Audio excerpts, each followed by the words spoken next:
लंबे अरसे के बाद एक फिल्म जिसमें रंगों की बारिश और इंडियन कल्चर को दर्शाती रांझना तैयार है हम सबको एंटरटेन करने के लिए। रांझना जो कि लव स्टोरी है। धनुष और सोनम कपूर ने बात की अपनी फिल्म के बारे में। इस फिल्म का म्यूजिक दिया है ए.आर. रहमान ने। वहीं सोनम ने कहा कि वो है नर्वस फिल्म को लेकर। एक साल से थोड़ा ज़्यादा दिया इस फिल्म को, तो मैं 21 जून के लिए बिल्कुल तैयार नहीं हूँ। बहुत ही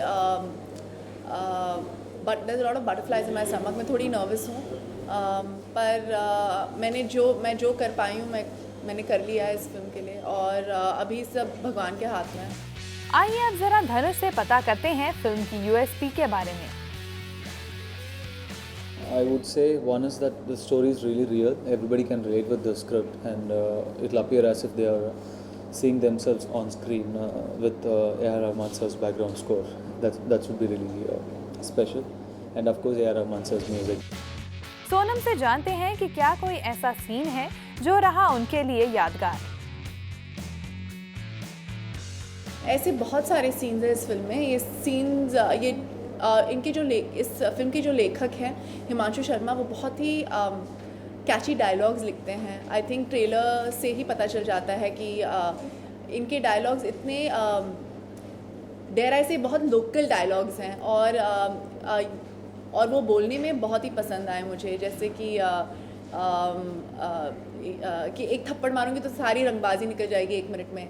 ऐसे वाले डायलॉग्स बहुत कम मिलते हैं, और बहुत ही मज़ा आया डायलॉग बाजी में। मुझे बहुत मज़ा आया। एंड और ऐसी द थिंग इज़, ये इस किरदार के जो कैरेक्टर ग्राफ है, जो कैरेक्टर कर्व है, वो बहुत ही बहुत बड़ी रेंज है। तो वो कभी गंभीर भी रहती है, कभी खुश भी रहती है, कभी वो थोड़ी मजाकी भी है, थोड़ी सैड भी है। तो I think there are lots of layers इस लड़की में, एंड वो बहुत खुशी से मैंने की है। धनुष ने कहा कि फिल्म के कलरफुल होने के पीछे का कारण है Banaras. Banaras is that colorful, and generally we all have a lot of colors in life. Colors means it's not literally colors, but different phase of life. So we've tried to show this Kundan's love for Zoya as colorful as possible, and it cannot get better when it's set in Banaras. तो promo से ही दिख रहा है film की layers के बारे में। तो ऐसे में क्या रहा सोनम के लिए चैलेंजिंग, आइए जानें। जी, मैं इस फिल्म में 15 साल से आई थिंक 26 साल की लड़की का मतलब रेंज प्ले कर रही हूँ, एज के रेंज प्ले कर रही हूँ। तो I think first of all मैं ऑब्वियसली 15 साल की लड़की नहीं हूँ। तो हम बनारस में शूट कर रहे थे, और आपको पता है नॉर्थ में क्राउड्स कैसे होते हैं। और मैं एक स्कूल यूनिफॉर्म में 2 चुटियाँ डाल के गई, और करीब 2000-3000 लोग थे जो शूटिंग देखने आए। उन्हें पता भी नहीं था कि कौन शूटिंग कर रहा है, पर उन्हें पता चल गया कि शूटिंग हो रही है। तो धनुष और मैं स्कूल यूनिफॉर्म में पागलों की तरह से बाहर गए, और हमने कहा भाई लोग कैसे रिस्पॉन्ड करेंगे। और नॉर्थ में कभी कभी लोग थोड़े लाउड हो जाते हैं, पर ऐसा हुआ ही नहीं। तो वो थोड़ी नर्वसनेस थी कि मैं यूनिफॉर्म में चोटीज़ के साथ बाहर जाऊंगी तो लोग कैसे रिएक्ट करेंगे, मैं परफॉर्म कैसे करूंगी इतने सारे लोगों के सामने। और वो बहुत ही एक्चुअली पहले दिन ही हमने 2 शॉट दिए, और पूरी ऑडियंस की, जैसे हम प्ले कर रहे हैं, पूरी ऑडियंस ने तालियां बनाना। ये तो था सोनम के लिए चैलेंज। अब क्या था धनुष के लिए चैलेंजिंग, आइए जानें। The language. Since I don't know Hindi, it was very tough for me. Not on the spot. On the spot, I somehow managed with the help of the writer Himanshu Sharma and director sir. But when I was dubbing, it was pretty tough to get the diction right and the slang of Banaras right. But yeah, like I had good team with me. They helped me a lot. So I think I pulled it off.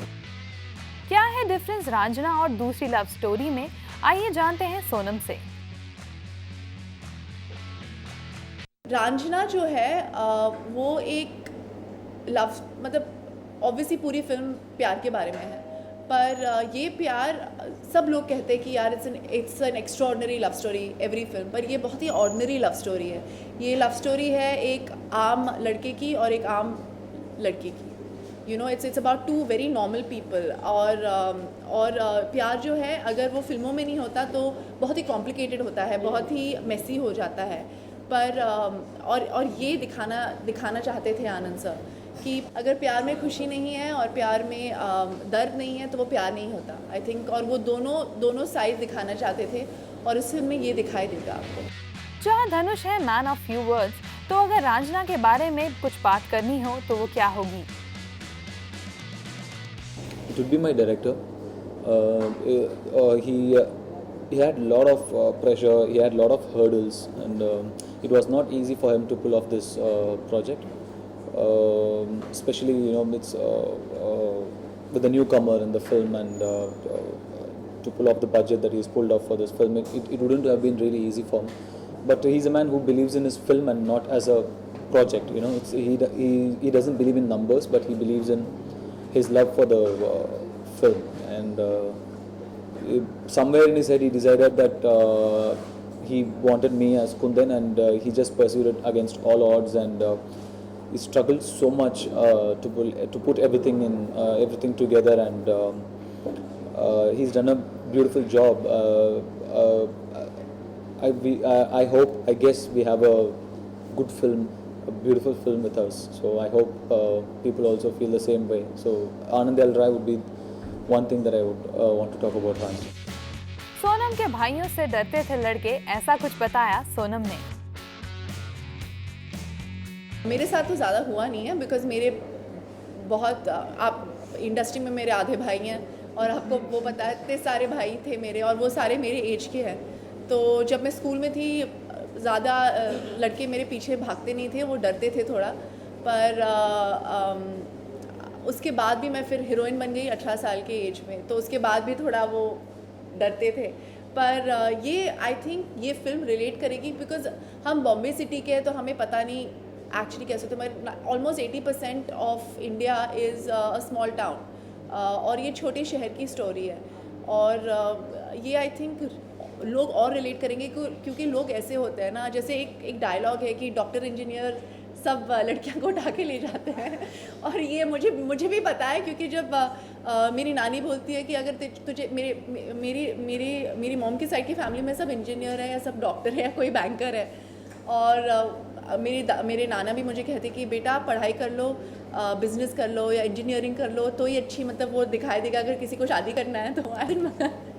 तो ऐसे मतलब I know कि middle class families में होता है। Promos को तो मिल रही है काफी वाहवाही, क्या सोचते हैं धनुष फिल्म के लिए? Let's find out. I guess. I mean, the promos were really well appreciated. Thank God, and Anand L. Rai sir correctly. He did cut a very good first promo of the film. It was well received, and of course A.R. Rahman sir's music also was very well received. So it feels like as if half the bet is won, but it's still too early. Like fingers crossed. जी मुझे पता नहीं है, मुझे वो पता नहीं है, क्योंकि मेरे बहुत सारी फिल्मों को बहुत ही अच्छा रिस्पांस मिला है प्रोमो के टाइम पे। अभी सिर्फ जैसे मैंने कहा ये सब भगवान के हाथ में है। मुझे नहीं लगता है कि बिना ये सब किस्मत की बात है। अगर किस्मत हमारे साथ हो, अगर भगवान हमारे साथ हो, तो I think people will react to it. पर मैं इतना कह सकती हूँ कि I am very proud of this film. और रहमान सर ने जो म्यूज़िक दिया है इस फिल्म का, आई थिंक पिछले 5 साल में आई थिंक ये सबसे बेस्ट एल्बम आया, सबसे होल एल्बम है। और इसमें बनारस की और इंडिया की और इंडियन म्यूज़िक की बहुत अच्छी फील है। दैट मॉडर्न फील जो आजकल गानों में आती है वो नहीं है। ये इसमें शहनाई है, इसमें सितार है, इसमें ठुमरी है, और ये सब आई डोंट थिंक आजकल म्यूज़िक एल्बम्स में आती है। सोनम कपूर ने कहा कि वो हैं थोड़ी चूजी फिल्मों के मामले में। मैंने आई थिंक नवंबर में मेरे इंडस्ट्री में 6 साल होंगे और ये मेरी 8वीं फिल्म है। तो हाँ, मैं थोड़ी सी चूजी हूँ, बिकॉज लोग बोलते हैं कि इसने इतने सारे फिल्म्स किए, इसने इतने सारे फिल्म्स किए।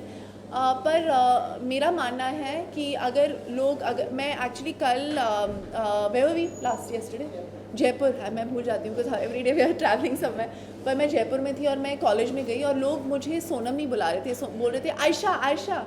तो मेरा ये मानना है कि अगर लोग मेरे किरदार को याद करते हैं, किरदार का नाम याद करते हैं, जैसे अगर मैं कहीं जाऊँ तो लोग मुझे मसकली या बिट्टू बुलाते हैं, तो for me that is more important कि मेरे जो कैरेक्टर्स हैं वो ऑडियंस के दिमाग में बैठ जाए, and for me that is important. इसलिए मैं इतनी कम फिल्म्स करती हूँ, नहीं तो हर कैरेक्टर दूसरी कैरेक्टर की तरह लगने लग जाता है और मैं ज़्यादा सेम चीज़ नहीं करना चाहती हूँ लाइफ में। धनुष ने कहा कि उन्होंने पढ़े हैं व्यूअर्स के कमेंट्स ट्विटर और यूट्यूब पर about the film. Like all the like I read the Twitter comments and I read the YouTube comments sometimes when I find time, and there are few comments which says no it's not him, it's not his voice, he hasn't dubbed it, somebody else has dubbed it because it's flawless. आइए जानते हैं कि क्या था सोनम के पापा अनिल कपूर का film Raanjhanaa के बारे में कहना। बहुत खुश हो गए थे क्योंकि उन्होंने कहा कि हम चेंबूर में ऐसे ही करते थे। इसे पता है हम भी ऐसे करते थे, ऐसे चेंबूर बड़ा शहर है, छोटा शहर नहीं है। इसे नहीं, वो बॉम्बे का छोटा शहर है। तो आई थिंक इसे हाँ हम लोग ऐसे ही फॉलो करते थे लड़कियां को, हम ऐसे पापा आप ऐसे करते, हाँ तेरी मम्मी के पीछे मैं ऐसे ही गया था। तो कैसा रहा सोनम का धनुष और आनंद के साथ काम करने का एक्सपीरियंस, सोनम ने ये भी शेयर किया।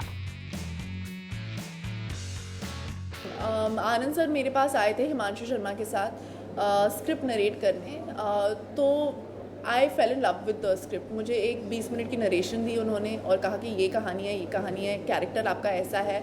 और तो मैंने ऐसे मैटर ऑफ फैक्टली पूछा कि हीरो कौन है, बिकॉज यूजुअली मैं हीरो को लेके फिल्म नहीं साइन करती हूँ, मैं डायरेक्टर के साथ फिल्म साइन करती हूँ।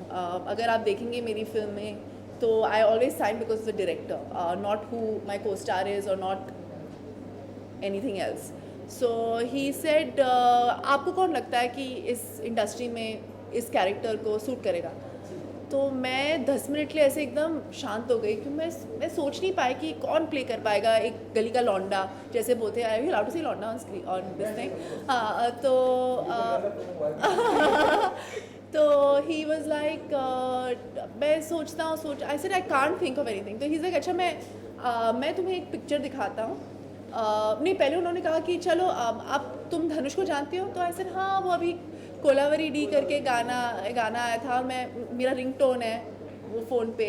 और he just won a national award for this film and whatever वो न्यूज़ में आया था कि he is the youngest national award winning actor in India और मेल एक्टर इन इंडिया। खबरों की दुनिया में आइए, हमारे साथ कहीं भी और कभी भी जुड़िए।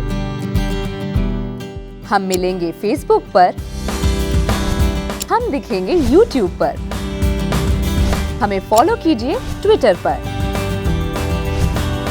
खबरों के साथ बने रहिए रात दिन।